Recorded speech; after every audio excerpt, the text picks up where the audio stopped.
भगवद गीता की शिक्षाओं के अनुसार मृत्यु के समय किसी के मन की स्थिति को अत्यंत महत्वपूर्ण माना जाता है।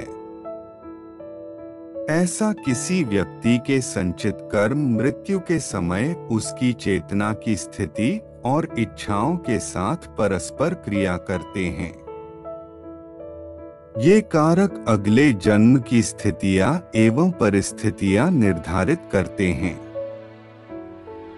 यदि कोई व्यक्ति मृत्यु के समय भौतिक इच्छाओं और संपत्ति से दृढ़ता से जुड़ा हुआ है, तो यह उन इच्छाओं द्वारा निर्देशित पुनर्जन्म का कारण बन सकता है। इसके विपरीत जो मन सांसारिक मोहमाया से अलग हो जाता है और आध्यात्मिक अनुभूति पर केंद्रित होता है, उसके अगले जन्म में अनुकूलता प्राप्त होने की संभावना अधिक होती है।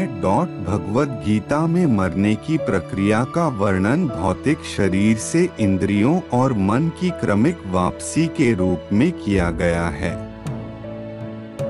इस अवस्था में आत्मा एक शरीर से दूसरे शरीर में संक्रमण कर रही होती है। गीता इस बात पर जोर देती है कि जिन व्यक्तियों ने अपना जीवन परमात्मा को समर्पित कर दिया है और समर्पण और भक्ति की भावना पैदा की है, उनकी मृत्यु के समय शांतिपूर्ण।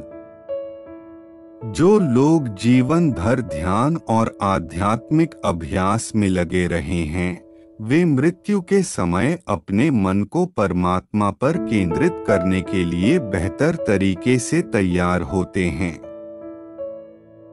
इस तरह के अभ्यास मन की शांत और आध्यात्मिक रूप से समायोजित स्थिति बनाए रखने में मदद करते हैं। किसी मरते हुए व्यक्ति के भौतिक शरीर से प्रस्थान करते समय उसके अंतिम विचार और प्रार्थनाएं उसकी चेतना पर गहरा प्रभाव डाल सकती हैं।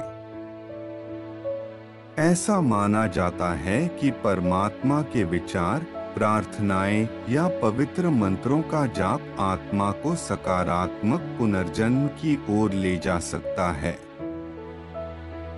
ऐसा माना जाता है कि मृत्यु के तुरंत बाद आत्मा अपने कर्म और मानसिक स्वभाव के आधार पर अपने अगले गंतव्य की ओर जाने से पहले एक संक्रमणकालीन अवस्था यानी अंतर्यामी का अनुभव करती है।